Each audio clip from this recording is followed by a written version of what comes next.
Hola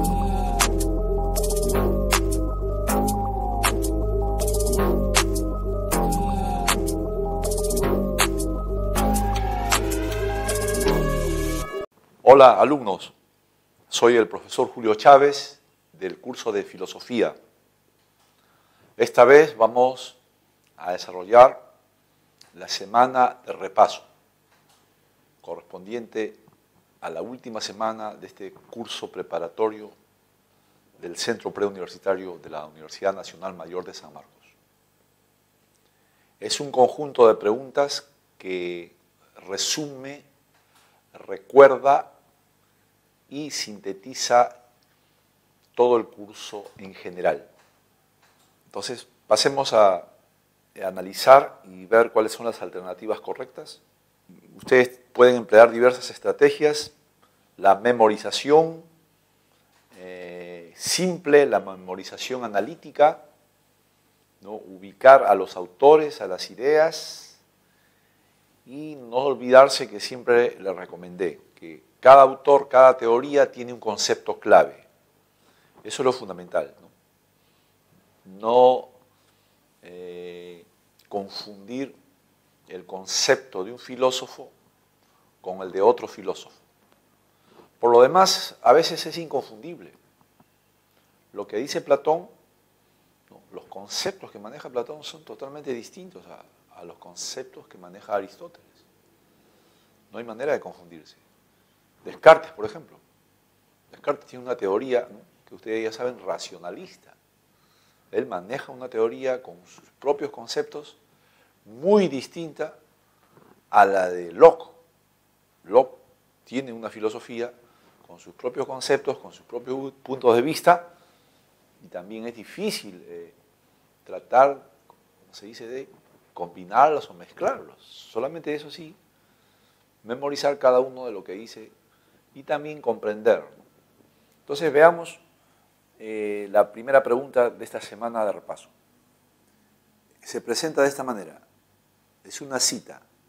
Tales son, en suma, los modos que tenemos de concebir la filosofía y los filósofos. Ahora bien, el filósofo que posee perfectamente la ciencia de lo general tiene por necesidad la ciencia de todas las cosas, porque un hombre de tales circunstancias sabe, en cierta manera, todo lo que se encuentra comprendido bajo lo general. Pero puede decirse también que es muy difícil al hombre llegar a los conocimientos más generales, como que las cosas que son objetos de ellos están mucho más lejos del alcance de los sentidos. Del fragmento podemos deducir que la filosofía tiene como una de sus características la de ser.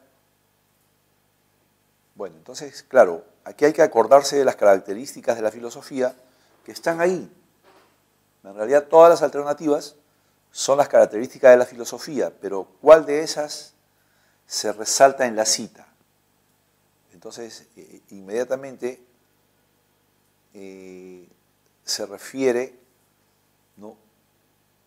no a que es racional, porque no está la palabra racional ahí, tampoco crítica, porque ahí no está, en el texto no está debatiendo de ninguna falsedad, radical tampoco, porque no está diciendo algo de los principios.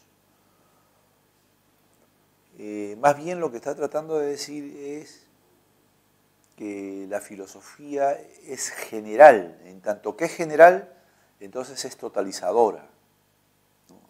Justamente ahí dicen, miren, todas las cosas. Si ustedes identifican aquí cuál es la palabra que más se utiliza, aquí está la palabra todas, de totalizador. Lo más general, lo que más abarca. Entonces, aquí la clave no es racional, porque no se está cuestionando la razón, no es crítica porque no se está hablando de ninguna falsedad, no es radical porque no se refiere a un tema sobre los principios, los orígenes, las raíces. Más bien sí es totalizadora en el sentido de que está tratando de decir que la filosofía y los filósofos, ¿no?, tienen necesidad de hacer una ciencia de todas las cosas.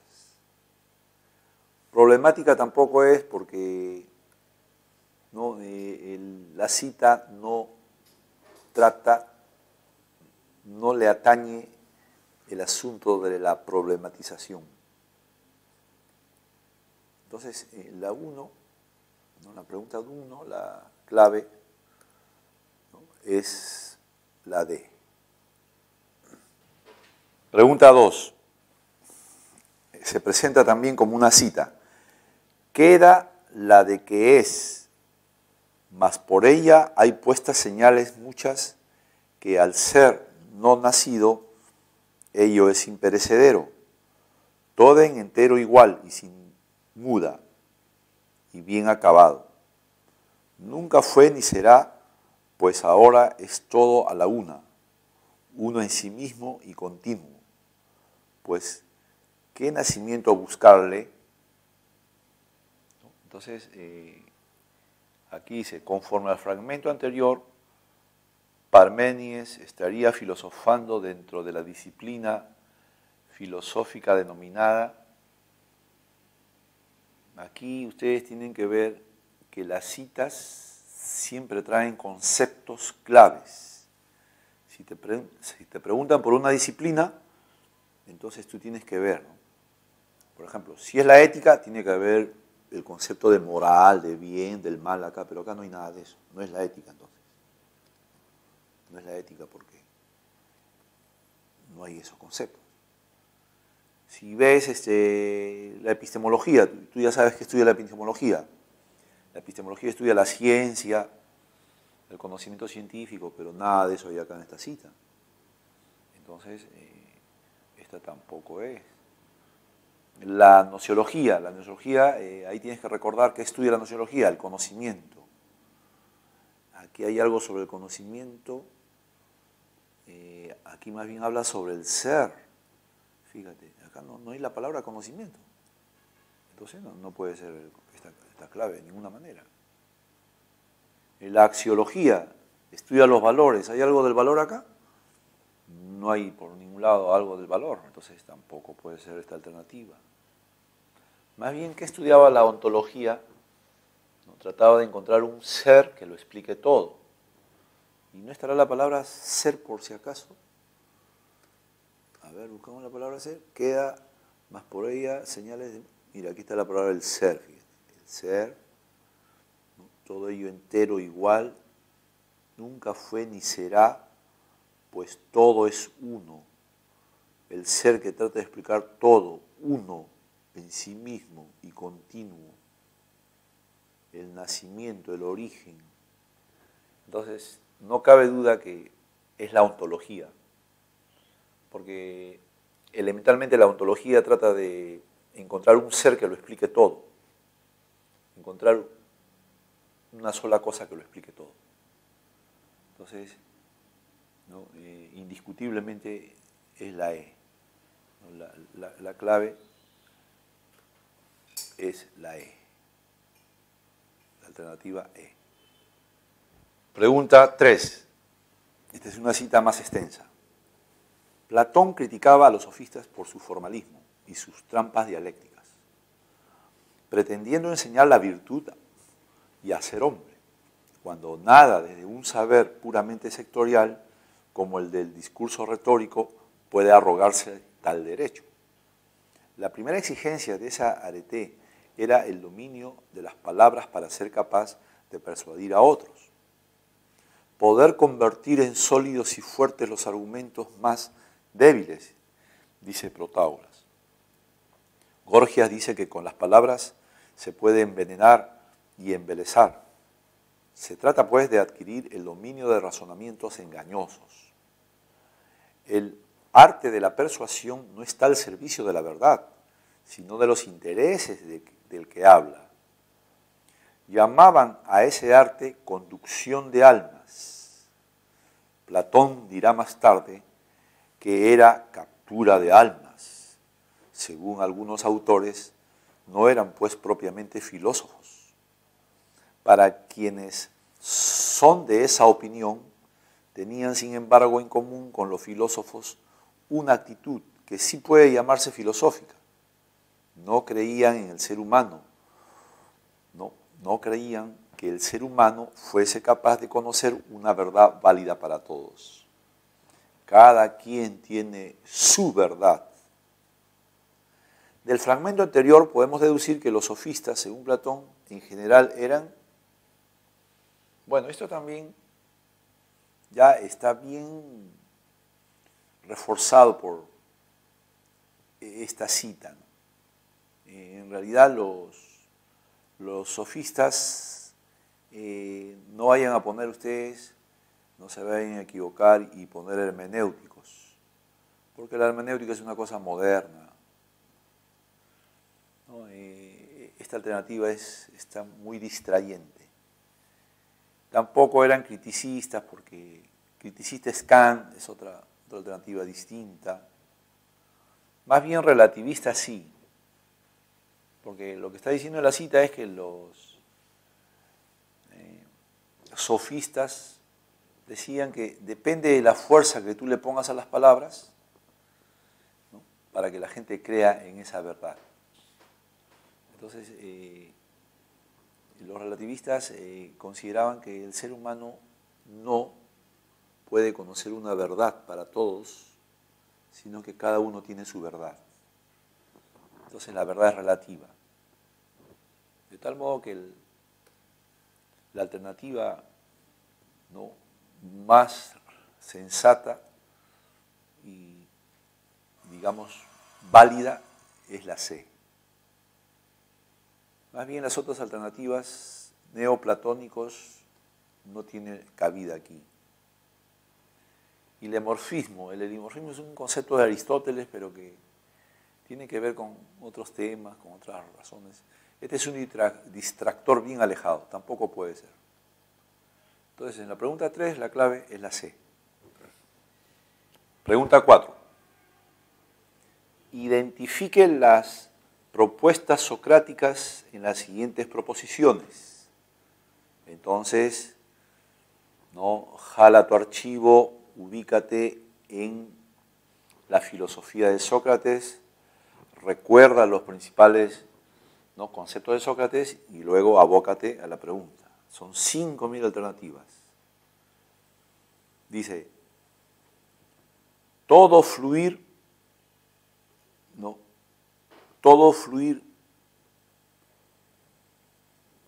universal está regido por el logos.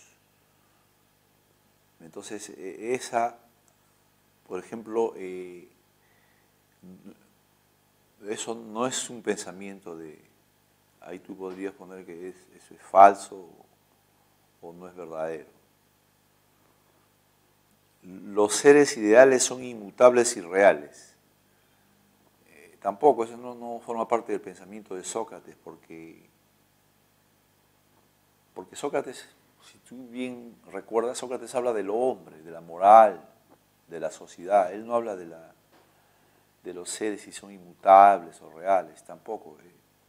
Podrías ir descartando esto como algo que no pertenece a Sócrates. Solo la virtud proporciona la felicidad.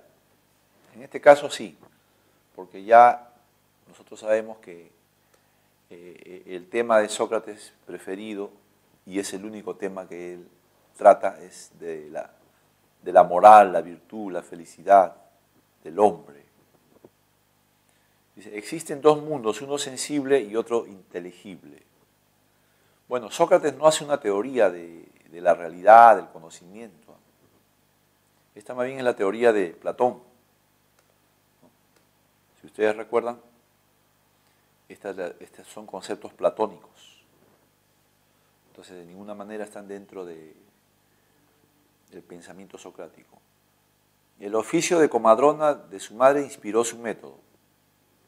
Bueno, aquí tienes que acordarte del método de Sócrates que se llamaba mayéutica, y esto es cierto. Esto es cierto porque él decía, yo soy un profesor que no te deposita verdades en tu cabeza, sino que más bien extrae las verdades que están en ti. Tú ya tienes la verdad en tu mente, en tu conciencia. Lo que hace el maestro es ayudarte a dar a luz esas verdades. Inclusive tú y el maestro se ponen de acuerdo con que esa es la verdad. Porque si tú no entras en un acuerdo con el maestro, es como decir, tú estás obedeciendo lo que él dice nada más. No es así. Tú también tienes que coincidir con lo que te dice el maestro, que es la verdad, tiene que coincidir contigo mismo. Cuando hay esa conjunción entre maestro y alumno, ahí se produce el conocimiento. Por lo tanto, entonces, ¿no? Solamente la 3 y la 5, aquí tenemos, corresponden. Pues. La alternativa A, entonces, es la respuesta en la pregunta 4. Más bien las otras, ya vimos, caen por su propio peso. Las otras no pertenecen al pensamiento de Sócrates. Entonces, en la 4 la clave es la A. Veamos la 5. En relación al periodo cosmológico o presocrático, compatibiliza o compatibilice ambas columnas. Bueno, a ver, ¿a quién pertenece, ¿no?, cada idea o cada principio? 1. Explicó racionalmente el fundamento de las cosas. Bueno, el primero que explicó racionalmente el fundamento de las cosas fue Tales. Por eso es que Tales se considera el primer filósofo, porque antes existían mitos, pero Tales es el que ya explica el origen del mundo, el agua es el principio de todo. El fundamento de todas las cosas es el devenir. Eso lo dijo Heráclito.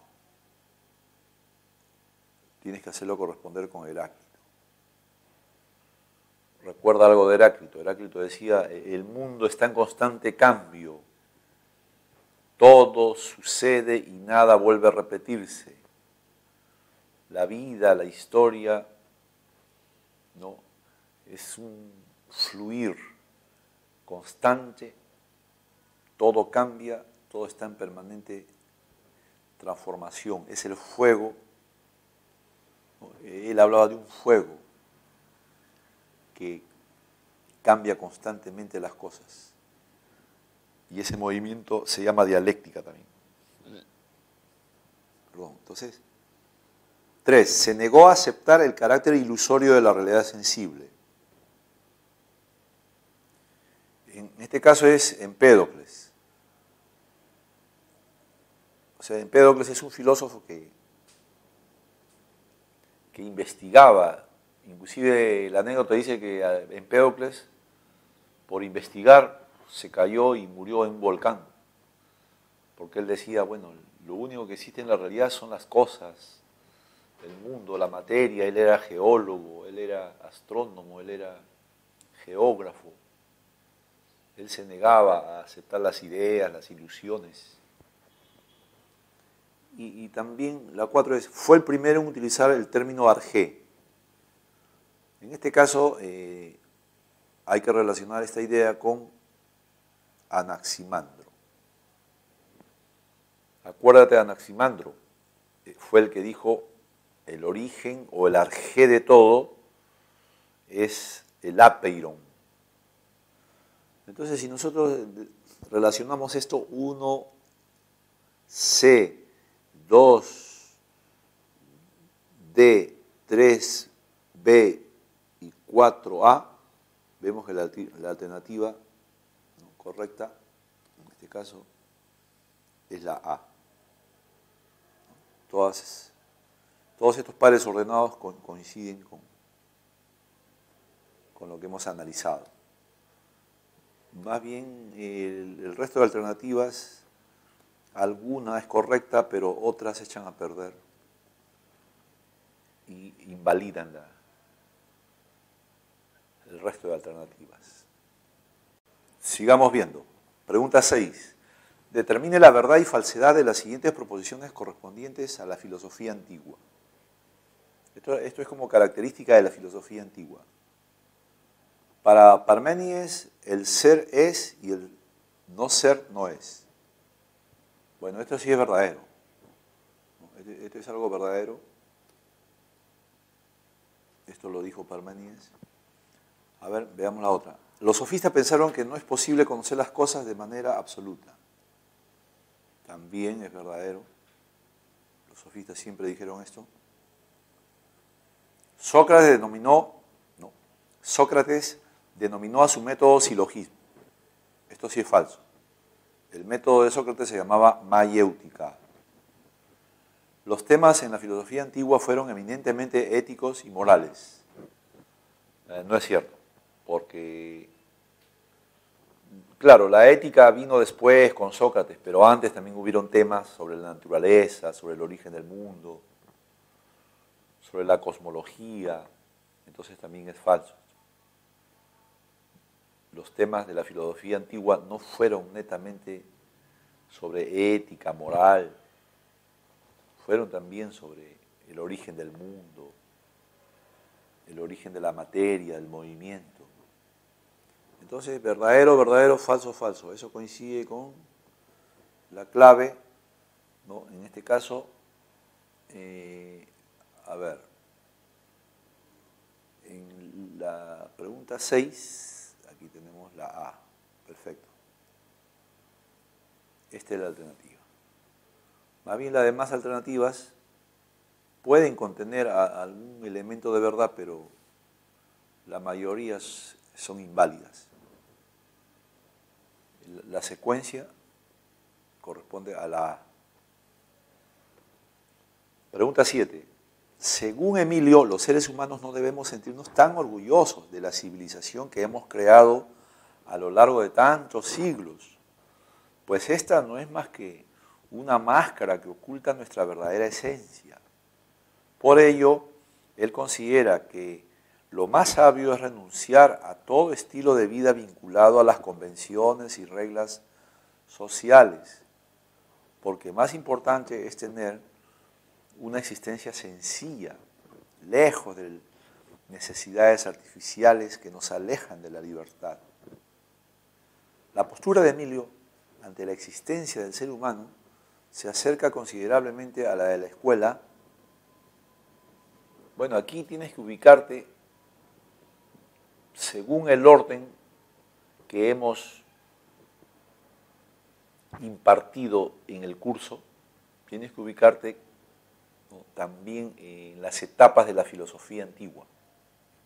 Como tú recordarás, este tema corresponde a la fase final de la filosofía antigua, cuando aparecen las escuelas que hablan de la moral, de la felicidad, de la salvación humana.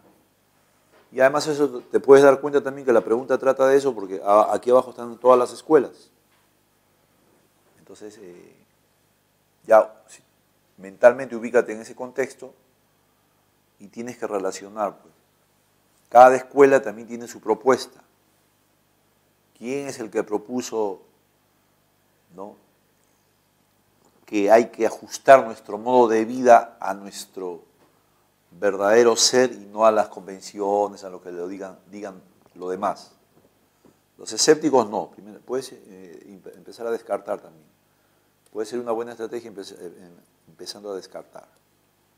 Los escépticos no, porque ellos tienen que hablar del conocimiento, de la negación del conocimiento, y aquí no hay nada de eso. Aquí está hablando de un modo de vida. Cuando se habla de Epicuro, se habla del placer, y aquí no hay nada sobre el placer. Tampoco puede ser Epicuro. Los neoplatónicos hablan de Dios, siempre se refieren a Dios, y aquí no hay nada sobre Dios. Ahora, los estoicos siempre hablan del destino, de que nosotros no podemos hacer nada frente al destino. Más bien hay que seguir nuestro destino, no darle la contra a nuestro destino. Pero aquí en esta cita tampoco no hay nada sobre eso. Lo que sí hay es lo que dijeron los cínicos, mira.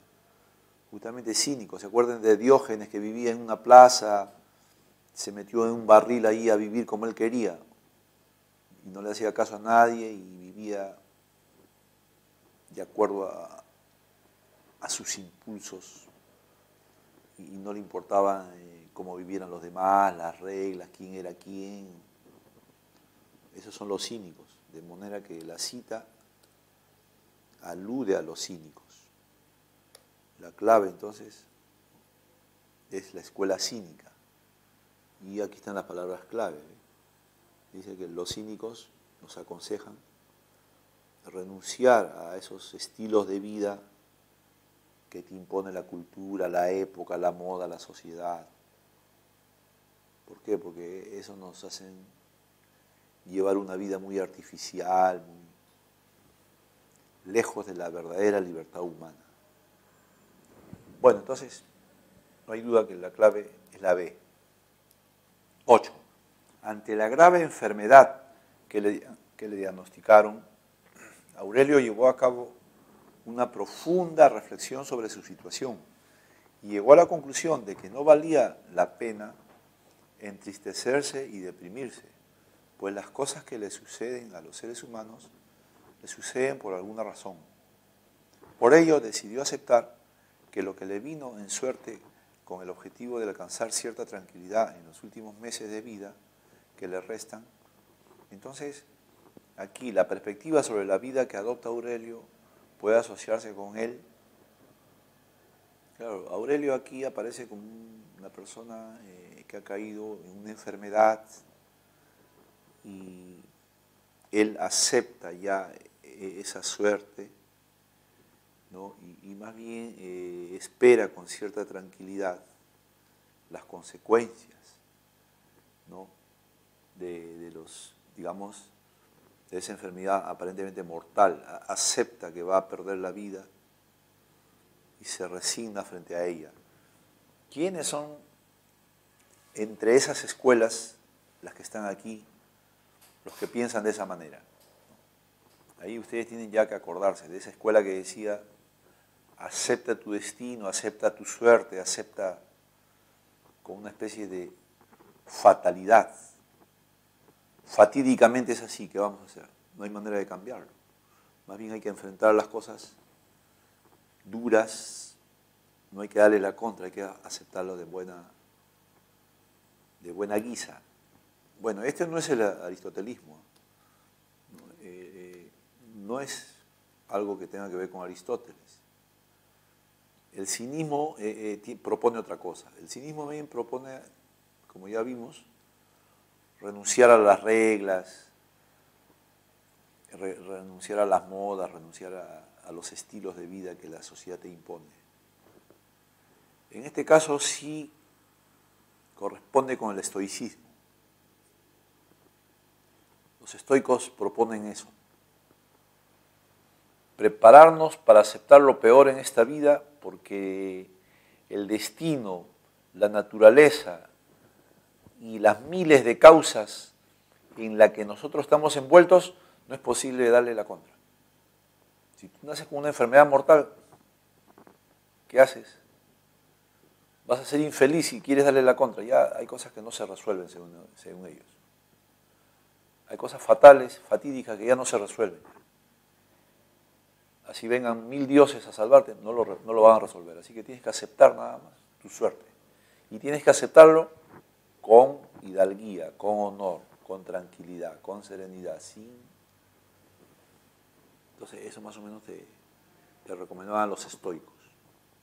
Más bien los neoplatónicos no, porque ya les dije, los neoplatónicos siempre introducen una cuestión religiosa. Y aquí no hay nada de religión. Epicureísmo tampoco, porque el epicureísmo siempre va a introducir el concepto de placer, clases de placer. Entonces en la 8 la clave es la C. Pregunta 9. Señale cuál de las siguientes afirmaciones se corresponde de manera más precisa con la concepción sobre el placer desarrollada por la escuela epicúrea. Bueno, ya sabemos, Epicuro, tú tú tienes que partir de un prerequisito. Y si no lo tienes muy claro, bueno, a la hora de leerlo lo aclaras mejor. Pero tú ya tienes que partir de un, ¿no? de un formato, de una proforma ya. Epicuro, filósofo del placer. Para él, ¿todos los placeres eran iguales? No.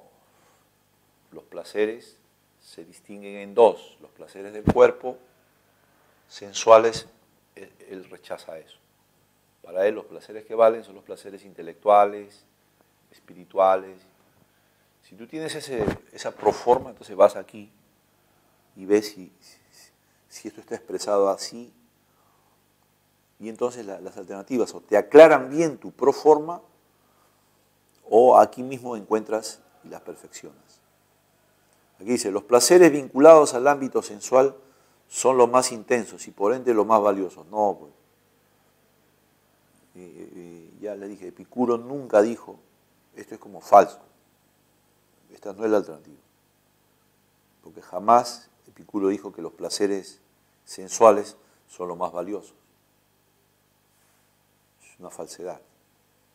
Ningún placer nos encamina a la felicidad, pues solamente el hombre sabio que renuncia a todo tipo de disfrute puede llegar a ser feliz. Él no niega los placeres. Aquí dice ningún placer. Epicuro sí afirma que hay placeres, pero los distingue. Los placeres que te llevan, digamos, a la felicidad son los placeres intelectuales. Pero él no niega que no haya placer o que ningún placer nos va a llevar a la felicidad. Él no hace nunca esa afirmación. Más bien, él defiende el placer, pero no cualquier placer. C. Debemos buscar de manera desenfrenada satisfacer las más variadas formas de placer. Bueno, esto también sería, medio romano. Esta sería una actitud romana, más que epicúrea. Esto estaría totalmente, sería una cosa contrariamente a la filosofía de Epicuro. D. Es necesario tener en cuenta que los placeres sensuales no tienen la misma importancia que los placeres de carácter intelectual. A ver, mantengamos pendiente esto. La quinta, todas las formas de placer son igualmente válidas, motivo por el cual debemos buscarlas sin moderación. No, la E es falsa. Epicuro nunca dice todos los placeres valen, ¿no? Más bien la D es la correcta.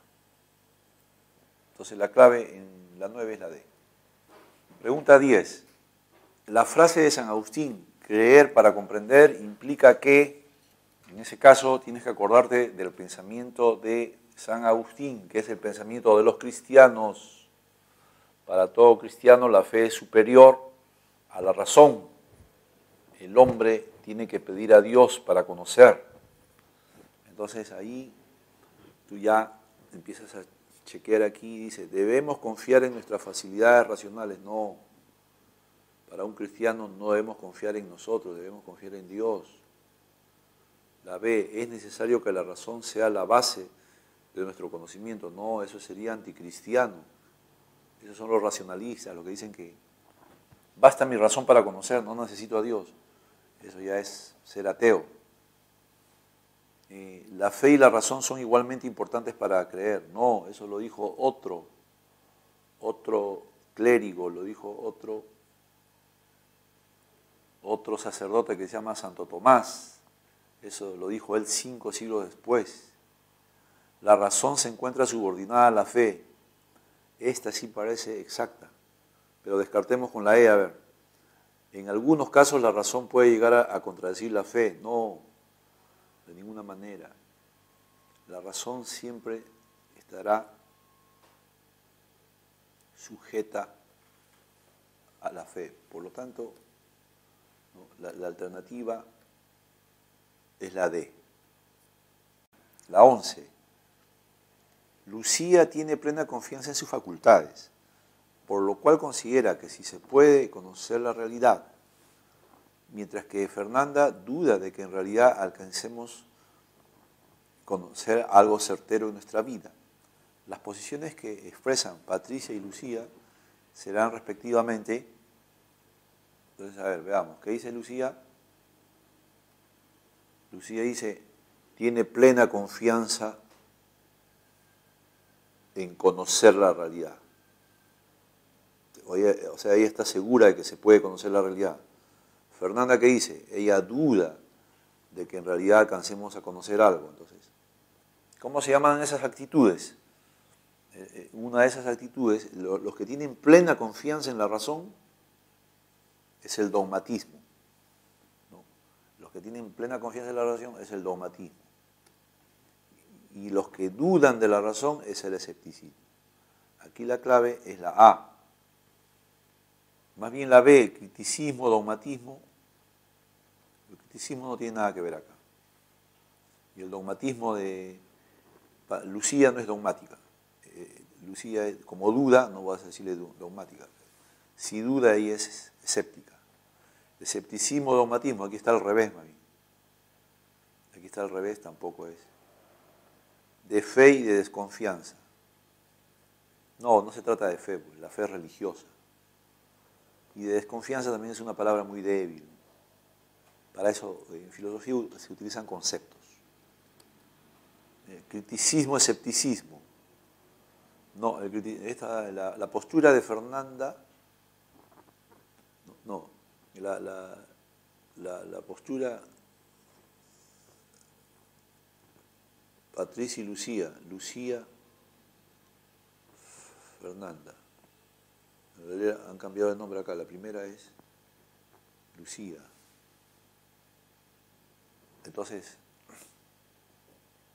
la primera es, de hecho, ¿no? Dogmatismo. La segunda es escepticismo. Esta clave no es. El criticismo tendría que estar de acuerdo con los dos, pero aquí no hay ningún acuerdo con los dos. Las dos tienen un pensamiento opuesto. Una es dogmática, otra es escéptica. Pregunta 12. Emilio siempre se ha preguntado de dónde se origina el conocimiento. En un primer momento consideró que la fuente de él era la experiencia, pero tras verse un día engañado por sus sentidos empezó a desconfiar y pasó a confiar solo en la razón, pues en esta podía descubrir ideas universales y necesarias. Hoy en día, en cambio, Emilio juzga que la razón y los sentidos son el origen de todo conocimiento. Diga usted, en el orden correcto, qué posiciones tuvo Emilio en su vida.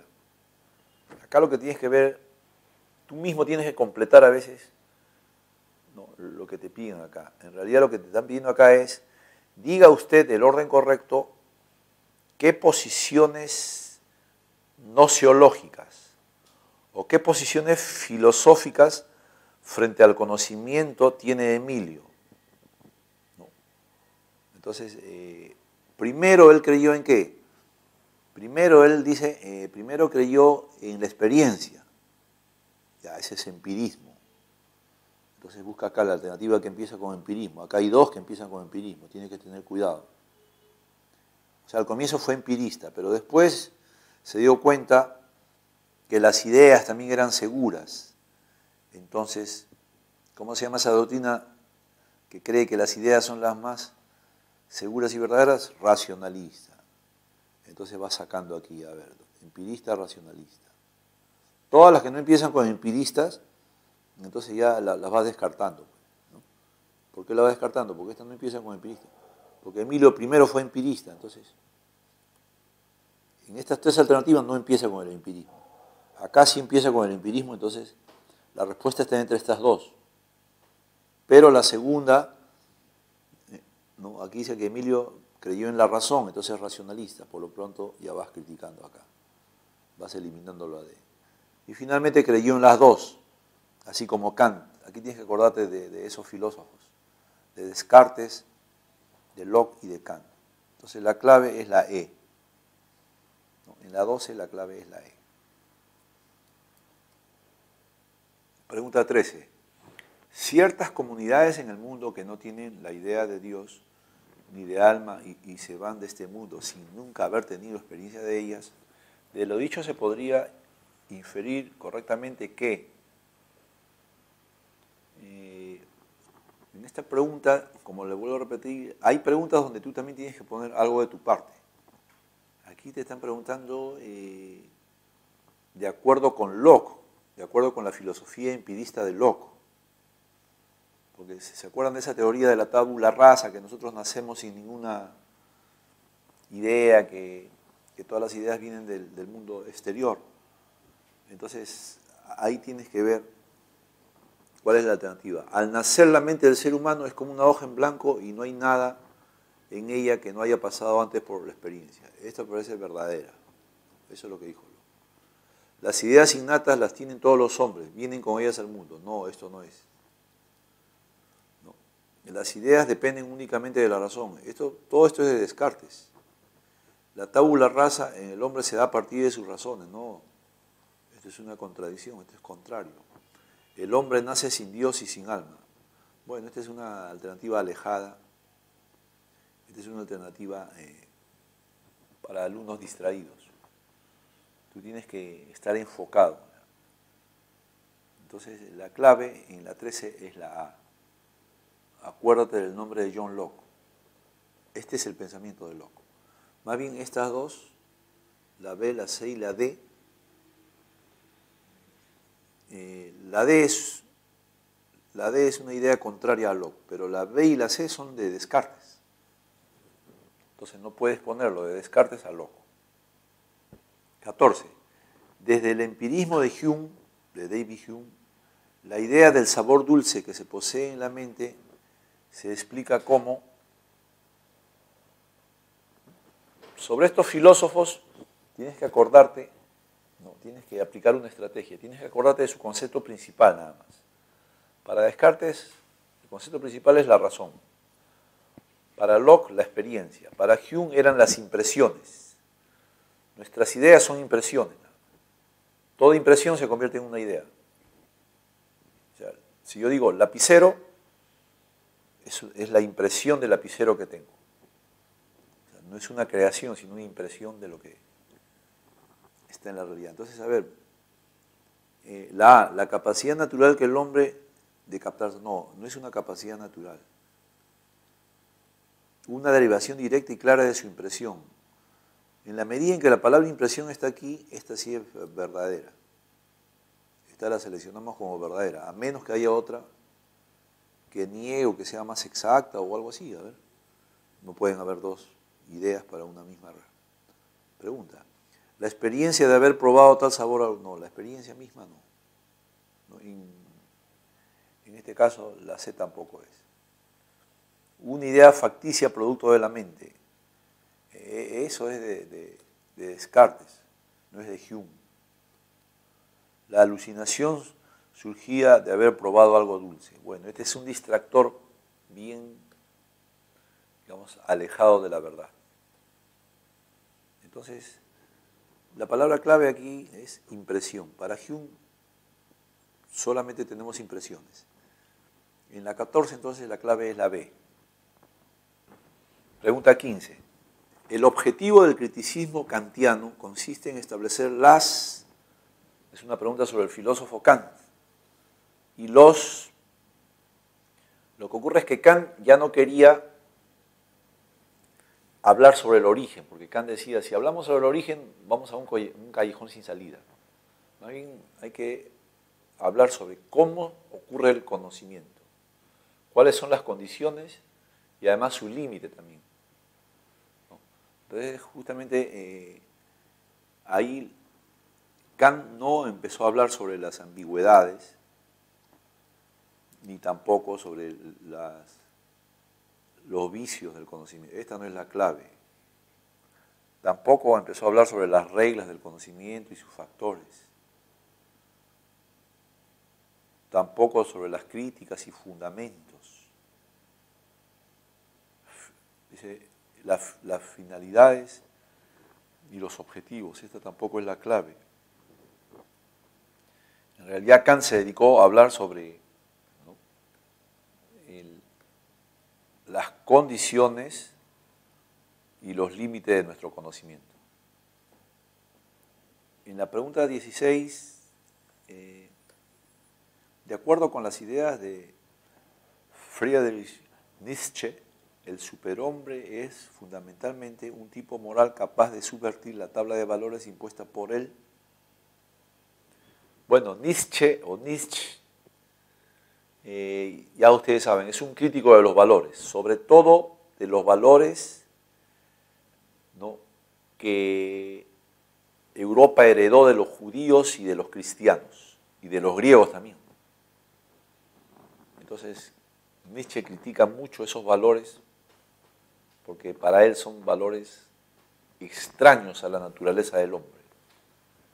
Pero todos esos valores judíos, cristianos y griegos, justamente pueden ser rotos, rebasados por el superhombre. ¿Quién es el superhombre? Por una persona natural que vive intensamente sus propias convicciones, su propia vitalidad y rompe esos valores.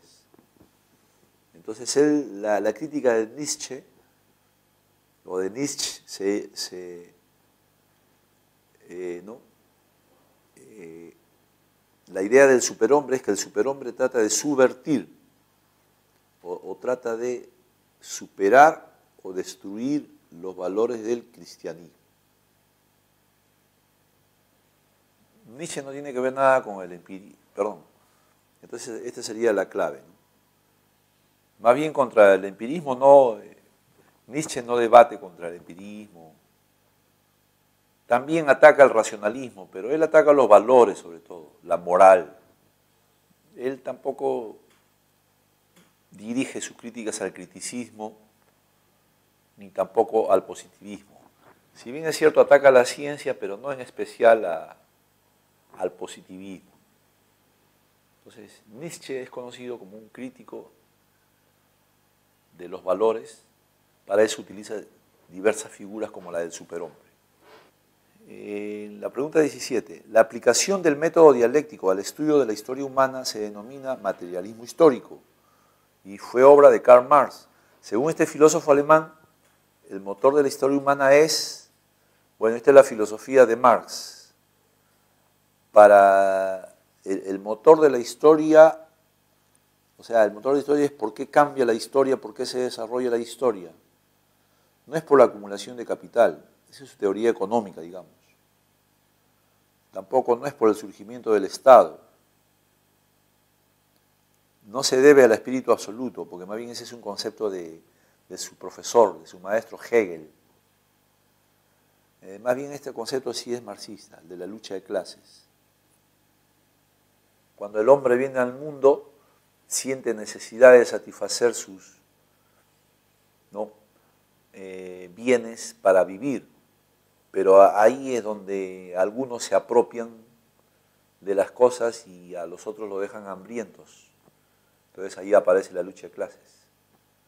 Toda la historia humana es así, una lucha para alcanzar nuestros bienes,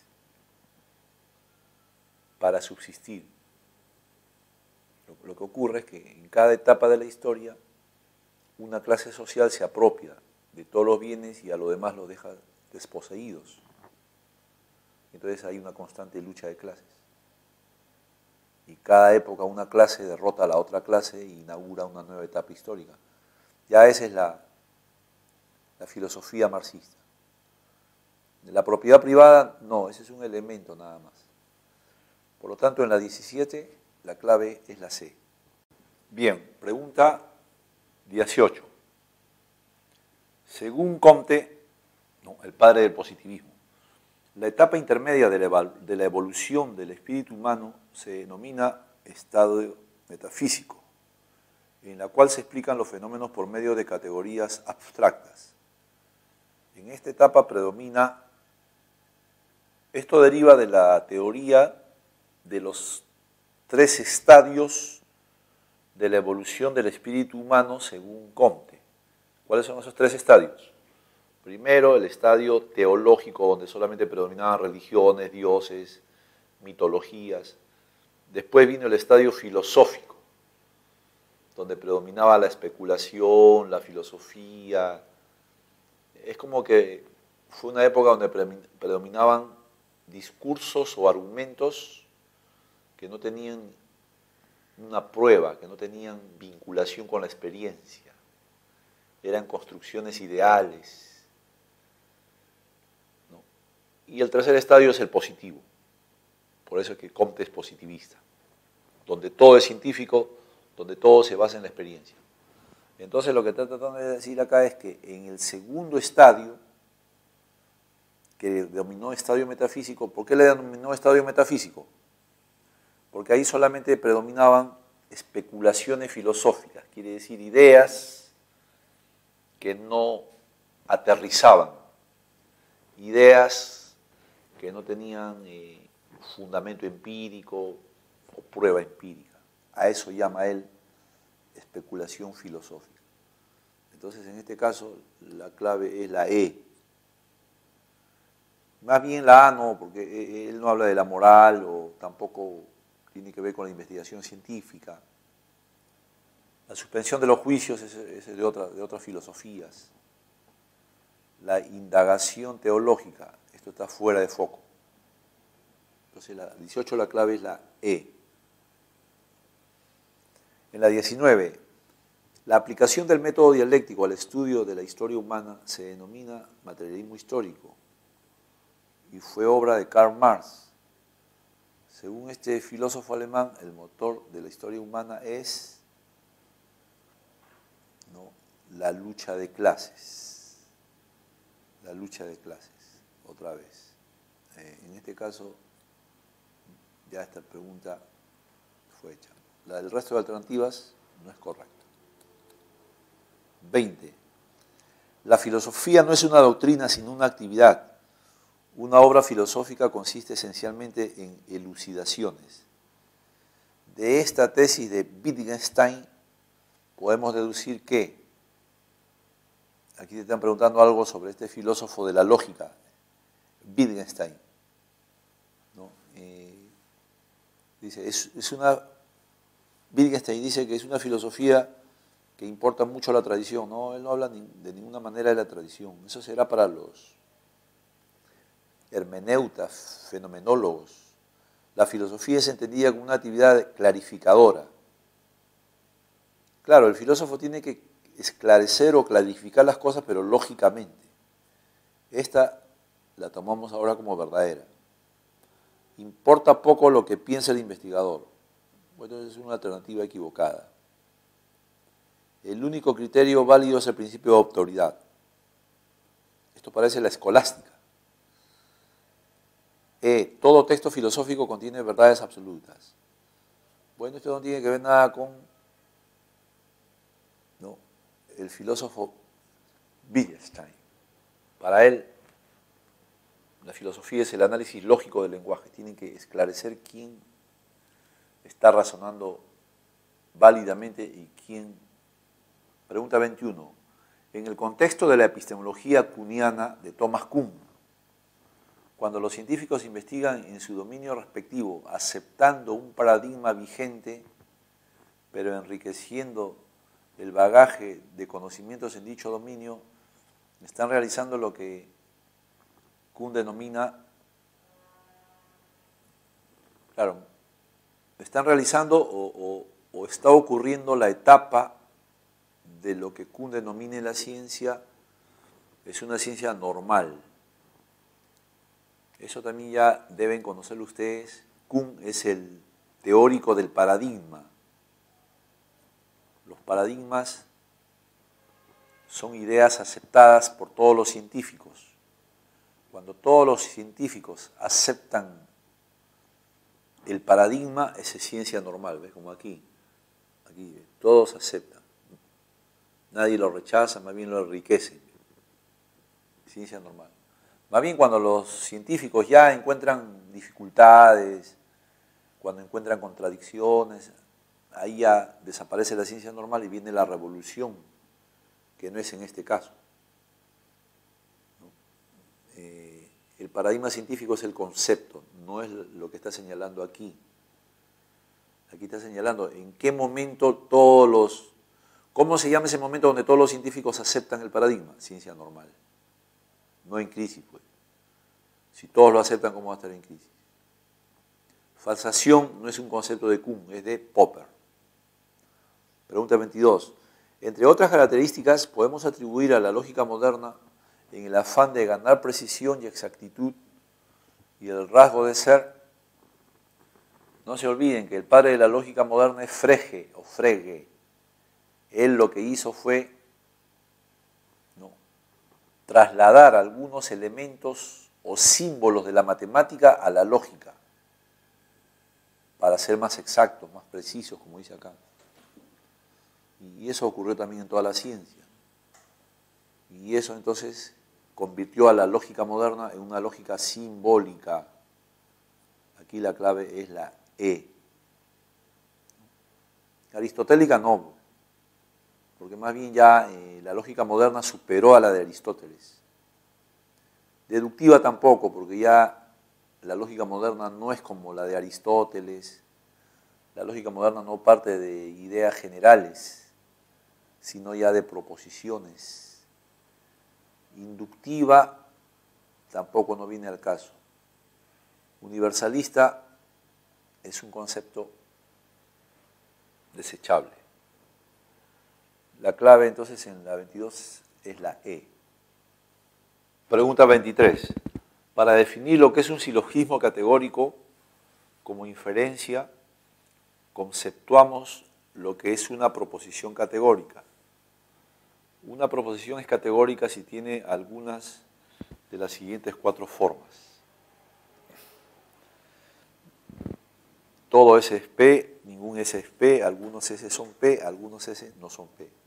Entonces, conforme a lo anterior, en el siguiente ejemplo, dadas las siguientes premisas, establezca la conclusión correcta. Bueno, el silogismo es un razonamiento que a partir de 2 premisas o 2 proposiciones categóricas, que son una especie de proposiciones, no es como cualquier proposición, tiene que tener estos elementos, mira, todos, algunos, tiene que tener esta estructura. A partir de 2 estructuras como estas, tienes que arribar a una tercera, que tiene que ser una de estas también. Es como un juego donde hay 4 fichas. Entonces se juega con las 4 fichas. La solución es una ficha más, no es una cosa extraña a esto. Entonces, por eso la conclusión se obtiene de acuerdo a una serie de reglas, a una serie de normas. Por ejemplo, en la conclusión, en este caso, en la conclusión no puede ir limeños. Limeños queda congelado ahí.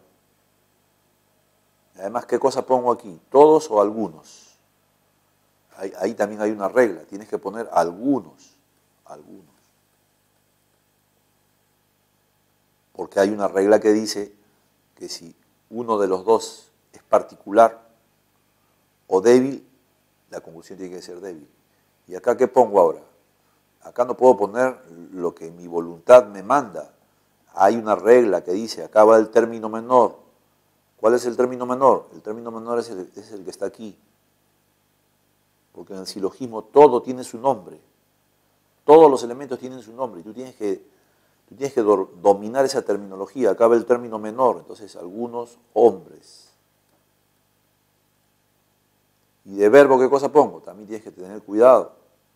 En este caso son 2 verbos afirmativos. Bueno, no hay problema. Pones son. Porque acá también hay negativos. Si aparece un negativo acá, mira, algunos S no son P, o ningún S es P es negativo. Si aparece uno de esos aquí, ya no va a ser lo mismo. ¿Y aquí qué cosa pongo? Tú no vas a decir criollamente, aquí pongo lo que sobra acá arriba, pues no, así no. En el silogismo todo tiene su terminología. Acá va el término mayor. ¿Y dónde está el término mayor? El término mayor está en la premisa mayor, que es la que está aquí arriba, sudamericanos. Entonces ahí tienes la conclusión. Esta conclusión la buscas aquí. Entonces, algunos hombres son sudamericanos. La clave, sin duda, es la A. en la E más bien se ha invertido. No puedes invertir, no puedes invertir. Justamente la lógica es un juego que trata de ver si tu mente cumple o no con las reglas. No puedes tú libremente obtener cualquier conclusión, por eso que esta acá no es. Ningún tampoco. No puede, acá no hay ninguna palabra ningún, ¿cómo vas a concluir que es ningún? Algunos hombres no son, dice, sudamericanos. Esta es negativa, por ejemplo. Acá, ¿de dónde vas a sacar negativa aquí si las dos son afirmativas? Tampoco es. Todos los limeños son sudamericanos.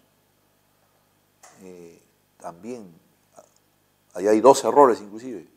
¿Para qué has puesto limeños ahí?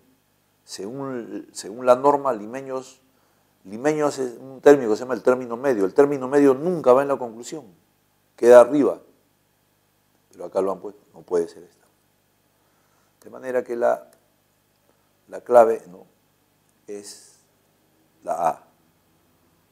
24. En una clase Juan ha escuchado que no todos los conocimientos se demuestran necesariamente en el ámbito del mundo real o empírico. Por ejemplo, para comprobar si 6 más 2 es igual a 7, no se requiere operar con objetos físicos, manzanas, libros, y arribar a qué cantidad final es el número natural 7, porque dicho conocimiento es, bueno, entonces para comprobar que esto es incorrecto, lo único que necesitas es tener formas, números, y tener un conocimiento puramente mental. Eso es lo a priori. A priori quiere decir que ya tú lo tienes en la mente y lo obtienes mentalmente, o solamente se necesita el razonamiento nada más. No necesitas ninguna experiencia más. No necesitas otro fundamento, no necesitas que sea natural, tampoco vas a apelar a la intuición, o tampoco vas a necesitar una prueba empírica no vas a necesitar una prueba empírica para analizar que esto está equivocado, no. Solamente necesitas las fórmulas, los símbolos y además necesitas el razonamiento puro, sin experiencia. La clave es la E. En la 25 dice así: en 1953 la prestigiosa revista Nature publicó un artículo breve en el que escuetamente se sugería una estructura molecular de doble hélice para la molécula de ADN. Esta publicación firmada por John Watson y F. H. Crick, fue la clave que desencadenó todo el desarrollo de la denominada biología molecular moderna. Afirmar que el ADN, la molécula de la herencia, posee doble hélice no fue una aseveración trivial, porque para plantear dicha hipótesis y verificarla posteriormente se realizaron muchas investigaciones, lo cual demuestra que en general el conocimiento es, en este caso, lo que te están pidiendo acá son las características del conocimiento científico. Acá no está hablando nada de que se convirtió en universal, se convirtió en total, tampoco que esa teoría era así por necesidad o era objetiva. Tampoco es subjetiva, pues, porque eso no está diciendo acá que le pareció personalmente al científico, sino que él lo ha presentado en una revista para que todos lo conozcan. Entonces aquí la clave es que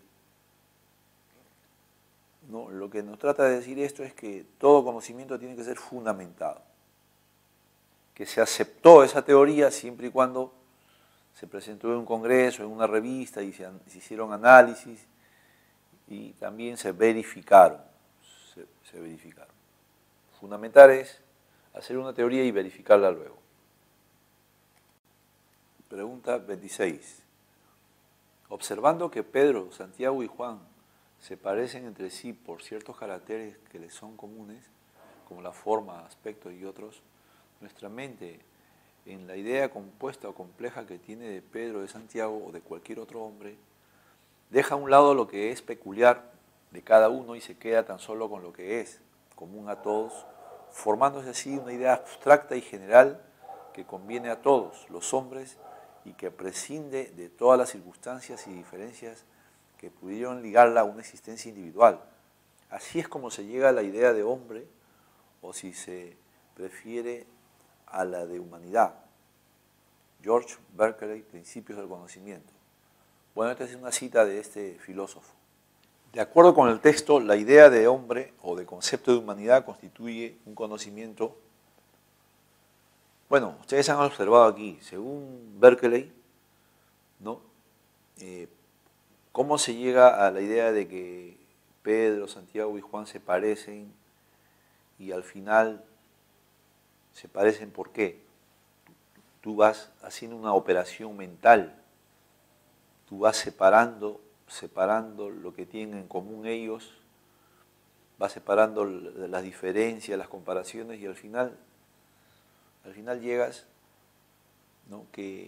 Al final llegas a la conclusión que ellos son, llegas a un concepto de los tres, cuando ya has separado todas las diferencias y todas las comparaciones. Entonces, ¿cómo llegas a eso? Mediante la razón. O sea, las claves sería aquí racional. No llegas mediante la experiencia. Pedro, Santiago y Juan siguen siendo los mismos. La experiencia te dice que son los mismos, pero con la mente tú vas comparando, diferenciando. A posteriori tampoco, porque tendría que ser con la... ¿no? Tendría que ser más bien, ¿no? Con la experiencia si fuera a posteriori, por eso que posteriori no es. Sensorial tampoco. Con los sentidos nos damos cuenta de que Pedro, Santiago y Juan son las mismas personas, pero con los sentidos no podríamos determinar qué cosa tienen en común o qué cosa lo diferencia. A priori, este es un concepto sin la experiencia. Entonces, más que todo sería racional, ¿no? En este caso es racional. Más bien aquí, empírico no. Solamente con la razón. En la 27, la afirmación Juan y Anita van a su casa incurre en la falacia denominada. En este caso, esta falacia ocurre por una mala construcción, gramatical. Entonces, aquí no se sabe a cuál casa, la casa de quién es. Entonces, o van a su casa, si tú lo dices oralmente, podrían decir que van a casar también. O sea, entonces, aquí esa falacia se llama de anfibología, porque como que está mal construida y se presta a doble sentido. La falacia de énfasis consiste en otra cosa, de creencia y de paradoja también. En este caso no es. Pregunta 28. Un coronel de la policía sostiene que para salvaguardar la seguridad pública, los efectivos policiales pueden emplear toda fuerza armada que poseen, sin que sea posible aplicar otro tipo de medidas. El anterior es un ejemplo sutil de falacia no formal, denominada argumentum ad. Bueno, si ellos utilizan la fuerza, el poder, y porque tienen las armas, tienen que utilizarlas obligatoriamente, si son las únicas razones, entonces sería la falacia, ¿no? Ad baculum. Esa sería la falacia ad baculum. Entonces la clave es la A. Más bien, al populum es cuando se recurre al pueblo. Ad hominem es cuando tú señalas un defecto de la persona. Ad ignorantiam es cuando tú de lo desconocido sacas una conclusión. Y ad misericordiam es una falacia cuando la gente recurre, ¿no? a la miseria, al sentimiento, a la misericordia. No se puede razonar lógicamente con los sentimientos. 30. Jesús va de compras al supermercado con su hija Ariadna, que apenas tiene 2 años de edad. Luego de realizar las compras, cuando Jesús está a punto de tomar el bus de regreso a su casa, se percata que su hija tiene una muñeca en la mano, que él no pagó en caja. A pesar de ello, Jesús no vuelve al supermercado. Decide dejar las cosas como están e irse a su casa. El suceso anterior, según los conceptos éticos que nos muestra Ariadna, es una persona y Jesús es una persona, en ese caso, ¿no? Bueno, los niños no tienen conciencia moral. Los niños no son sujetos morales, ¿no? Y entonces, ahora Jesús sí es una persona moral, pero como no lo devuelve, entonces es inmoral. Entonces, la clave en ese sentido sería la C. O sea, la niña, como se dice criollamente, no tiene la culpa porque ella no sabe. Entonces, no tiene conciencia moral. Pero Jesús sí sabe que eso está mal, pero él lo ignora. Entonces, es como una inmoralidad. La A más bien no, porque la niña no puede ser moral. Aquí dice, la niña es amoral. Bueno, está bien acá, pero el papá también dice que es amoral. No, el papá ya no es amoral, porque el adulto sí conoce lo que es la moral. El adulto sí conoce lo que es lo bueno y lo malo, por lo tanto la E tampoco es. La niña es mala y Jesús es bueno, tampoco. La niña es inmoral y el papá también es inmoral, no. La niña no conoce la moral. Por eso dice la gente dice, la niña es inocente, no sabe lo que hace. Amoral, no le vas a decir inmoral. La clave es la C. 31. Según la ética D, ante 2 cursos de acción posibles, actuará de forma moralmente correcta quien elija aquella acción que ha de proporcionar el mayor bienestar para el mayor número de personas. Acá te preguntan por el pensamiento ético de uno de estos autores. Esto no es cristianismo, de hecho no es cristianismo. Kant tampoco. Para Kant tienes que ser un héroe. La buena voluntad, dar todo lo que puedas sin pedir nada a cambio. Acá más bien te dicen hay que escoger. Si tú encuentras dos alternativas, ¿cuál es la mejor o la alternativa buena? De Aristóteles no, Aristóteles dice todos buscan la felicidad. Acá tendría que estar la palabra felicidad para que sea Aristóteles, pero no está la palabra felicidad. Sócrates tampoco, porque no está la palabra virtud acá. En este caso es este inglés, filósofo inglés, John Stuart Mill. Él dice que si tú tienes 2 alternativas, la alternativa buena es la que causa el bienestar mayoritario. Las 2 pueden causar bienestar, pero ¿cuál es la mejor? La mejor es la que causa bienestar a una mayoría. Es como el ejemplo que siempre pongo. Supongamos que tienes una medicina, ¿no?, que cura a miles de personas, pero por un efecto colateral mata a algunas personas. Tú no puedes decir esa medicina es mala, según esta filosofía, porque está beneficiando a miles, a pesar que, claro, mata o causa la muerte de algunos. Pero es preferible el bienestar de las mayorías que el bienestar porque no se puede alcanzar el bien para todos. Entonces la clave es John Stuart Mill, que su filosofía ética de él se llama el utilitarismo. 32. Establezca la relación correcta, filósofo, su respectiva concepción del bien. Esta pregunta es sobre el curso de ética. Para Aristóteles, el bien no es la felicidad que buscamos todos. Según Aristóteles, todos, hasta los más malos, buscan la felicidad. Lo que pasa es que los malos no comprenden cuál es el verdadero sentido de la felicidad. Deberíamos o podríamos explicarle. Para Aristóteles debe haber alguna forma de explicarle a esos malos cuál es el verdadero camino de la felicidad, y esos malos se convertirían en buenos, si es que lo entenderían. Agustín, para Agustín el bien, ¿no? De hecho es Dios.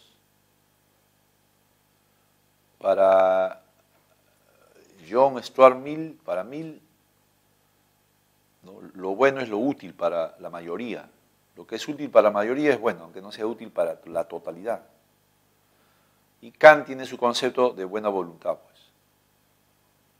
La buena voluntad es una acción pura, desprendida, desinteresada. Entonces, según eso, ¿no? Ya vemos que es 1B, 2D, entonces es la B. Más bien las otras alternativas caen, ¿no? En el error. Pregunta 33. Indique la alternativa que contiene la tesis principal del naturalismo evolucionista spenceriano. Bueno, esto ya es una teoría sobre el hombre, ¿no? Teorías, ¿qué es el hombre? ¿Cómo se ha originado el hombre? Spencer es dice acá, naturalismo evolucionista de Spencer. Si es naturalista evolucionista, Dios no tiene nada que ver acá, pues. Acá tampoco, acá aparece la palabra Dios, tampoco. El evolucionismo no tiene nada que ver con Dios, tampoco con el alma. No puede. La voluntad y su búsqueda del bien supremo, tampoco. Más bien el hombre y su proceso de adaptación al medio. Claro, medio, pues medio ambiente, ya tú tienes que identificar acá, ¿no? Hasta literalmente, utilizando las herramientas de la comprensión lectora, también sacas la respuesta acá. Medio ambiente, adaptación, evolución. Entonces la clave es la E, pues. La E. Porque eso es lo que dijo Spencer, que el ser humano evoluciona con todo el medio ambiente, adaptándose al medio ambiente. 34. El chef Franco Merino se siente feliz por inaugurar su propio restaurante de comida criolla e internacional.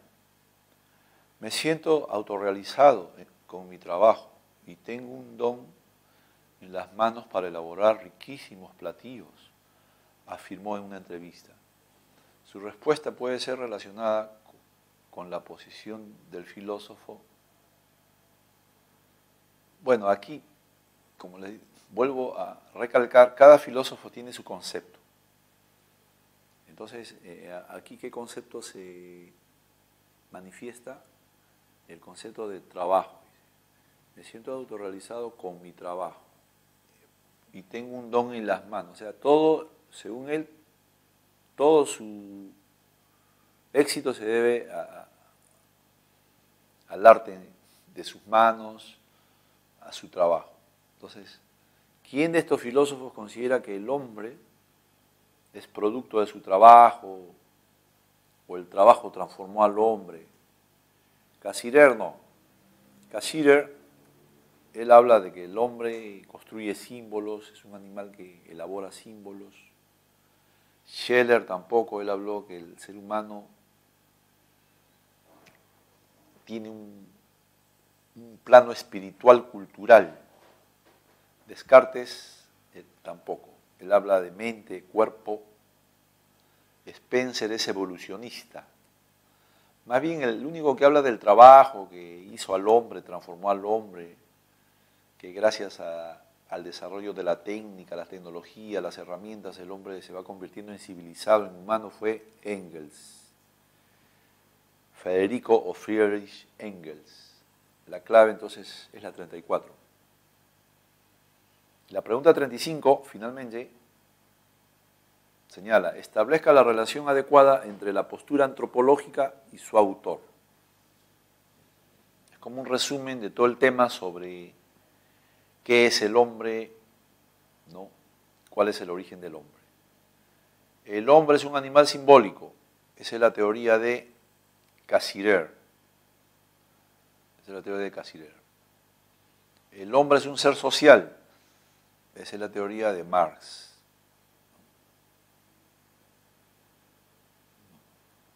El hombre es un ser espiritual.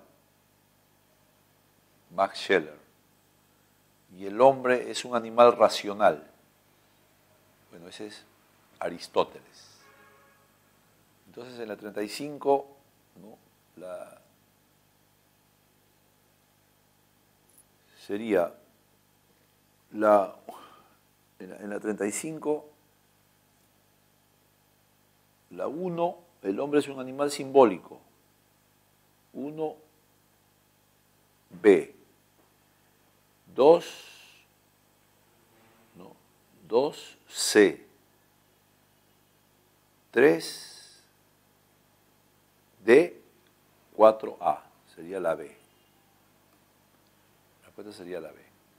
Más bien las otras caen en el error, por eso es que son inválidas. Entonces, de esa manera, hemos hecho un repaso de algunos conceptos que corresponden a las diferentes lecciones, a los diferentes temas que se desarrollaron durante todo este curso preuniversitario de filosofía. Muchas gracias.